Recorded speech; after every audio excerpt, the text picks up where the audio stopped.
हमारे साथ मोहसिन शेखानी साहब भी मौजूद हैं, उनका भी मैं पॉइंट ऑफ व्यू इस पर ले लेती हूँ। बतूल राजपूत सीनियर एंकर पर्सन, वो भी हमें ज्वाइन कर चुकी हैं, वो भी ट्रांसमिशन में पार्टिसिपेट करेंगी, अपने क्वेश्चन सामने रखेंगी। मोहसिन, मैं आपकी जानिब आ रही हूँ, किस तरह से देख रहे हैं, जैसे अभी हमारे बाकी गेस्ट भी बात कर रहे हैं, लेकिन जो फाइनेंस मिनिस्टर का एक इस हवाले से जो स्टेटमेंट कह रहे थे कि ये ग्रेजुअल रिकवरी है, टर्न अराउंड जो है वो हमें नेक्स्ट ईयर दिखाई देगा।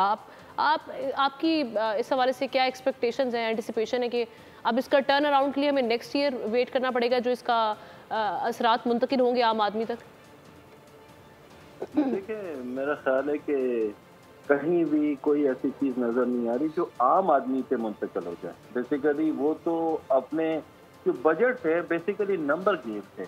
आप ये देखें कि उनको अपने कर्जों को पेमेंट करनी है, उन्होंने अपने जो फ्यूचर सूबों को देना है, उन्होंने डिफेंस को अमाउंट देनी है। तो अल्टीमेटली तो आपका बजट हमेशा डेफिसिट ही रहा है, और आज का तो नहीं रहा। ये तो मैं जब से बजट देख रहा हूँ कभी भी पॉजिटिव तो नहीं रहा, हमेशा डेफिसिट रहा है, और इन बिटवीन डिफरेंट बजट भी आते रहे हैं। तो आम आदमी पे आज आप सारी चीजें कैलकुलेट करेंगे तो मुझे नहीं लगता आम आदमी को कोई फर्क पड़ता है इस बजट से। उसने तो उस महंगाई के दौर में मरता ही रहेगा, उसके पास कोई ऑप्शन ही नहीं है आम आदमी के पास। आप बिजली महंगी कर देते, आप यूटिलिटीज नहीं देते, आप इंफ्रास्ट्रक्चर नहीं देते, आप लिवेबल इन्वायरमेंट नहीं देते, जीने का इन्वायरमेंट भी नहीं है। तो इट्स वेरी इंपॉर्टेंट, जो आपके बस में है वो चीजें भी नहीं करते, लॉ एंड ऑर्डर भी नहीं करते, आप कोर्टों से केसेस भी डिसाइड नहीं करवाते। तो ये सारे जो आम आदमी फेस कर रहा है ना, उसके लिए कोई इस बजट में रिलीफ नहीं होता। ना कभी मैंने देखा है कि कोई ऐसा रिलीफ आ जाए कि इन बजटों में पड़े। इसलिए कि फ्यूल की प्राइस आपके इंटरनेशनल मार्केट के हिसाब से चलती है, उसमें भी आपने लेवीज लगाई हुई है। तो ये मुसलसल चीजें चल रही है।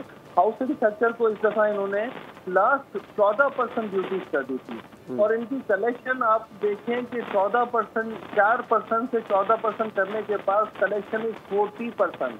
मतलब 100 रुपए कलेक्ट होते थे, उसकी जगह 40 रुपए कलेक्ट हुए। इस दफा इन्होंने ये ड्यूटीज खत्म की। एक्टिविटी रोक देते हैं, एक्टिविटी रोकी हुई थी लास्ट 3.5 साल से, अब जाके ये मूवमेंट शुरू हुई है। और ये मैं समझता हूँ कि अगर आप एक्टिविटी, कारोबार, एंड यूजर जो बिजनेस कम्युनिटी है, एक आम आदमी है, जब तक आप स्टेक होल्डर्स को नहीं बिठाएंगे और 15, 20 साल, 25 साल की प्लानिंग नहीं करेंगे, ये कंट्री है, मुल्क है। हर साल हम यही बातें करते हैं और यही क्लोज करते हैं 3 दिन के बाद। हमें किसी को भी नहीं पता होता कि पिछले बजट में हमने जो टारगेट किए थे वो अचीव नहीं हुए, तो क्यों नहीं हुए, किस वजह से कुछ हासिल नहीं हुआ, आम आदमी को कुछ क्या मिला। अच्छा, आम आदमी को कुछ नहीं मिला। मोहसिन शेखानी साहब, sorry to cut you, housing sector या जो रियल एस्टेट सेक्टर है उस पर आप कुछ देख रहे हैं? क्योंकि बड़ा फोकस रखा गया, हुकूमत ने कहा कि हमने विद होल्डिंग टैक्स जो है वो 4 से कम करके 2.5% कर दिया। काफ़ी है, ये इंडस्ट्री आगे बढ़ सकेगी? क्योंकि ये तो सेक्टर है, इससे बराह रास्त 60 से ज़ायद सनतें वाबस्ता हैं। मैं ये समझता हूँ कि लास्ट इन्होंने ही बढ़ाया था, इसी गवर्नमेंट ने ये सारी चीजें बढ़ा दी थी। इस दफा जब कलेक्शन नहीं हुआ और कारोबार ही रुक गया तो इन्होंने उस चीजों को कम कर दिया। मतलब वो अभी तक जो टारगेट थे वो अचीव नहीं कर पाए, और वो जो ड्यूटीज थी लास्ट बजट में आपने बढ़ाई, इस दफा कम कर दी ताकि, और इस दफा कलेक्शन नहीं हुआ तो इनको ये, और इंडस्ट्री फ्रीज हो गई।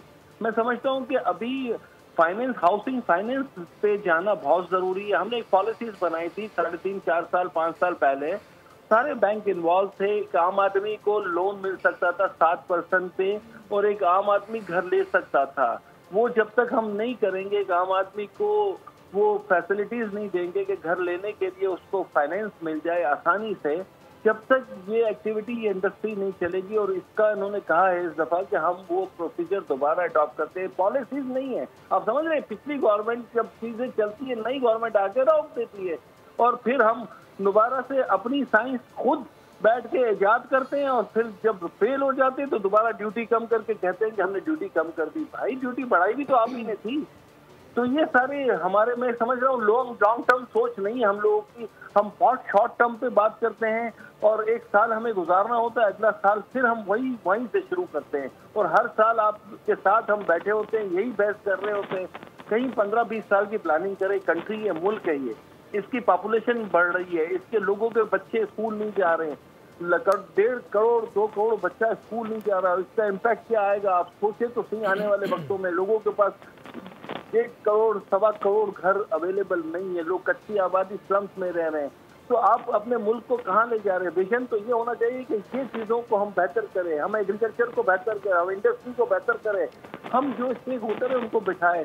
हम तो रेमिटेंस पे जी रहे हैं, लोग बाहर जा रहे हैं मुल्क से, वो पैसे भेजते हैं, वो हमारा सबसे बड़ा टारगेट है, बड़ा अलमिया है ये इस मुल्क का।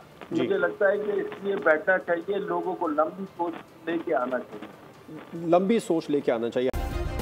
सब्सक्राइब करें और बेल दबाएं ताकि कोई खबर रह न जाए।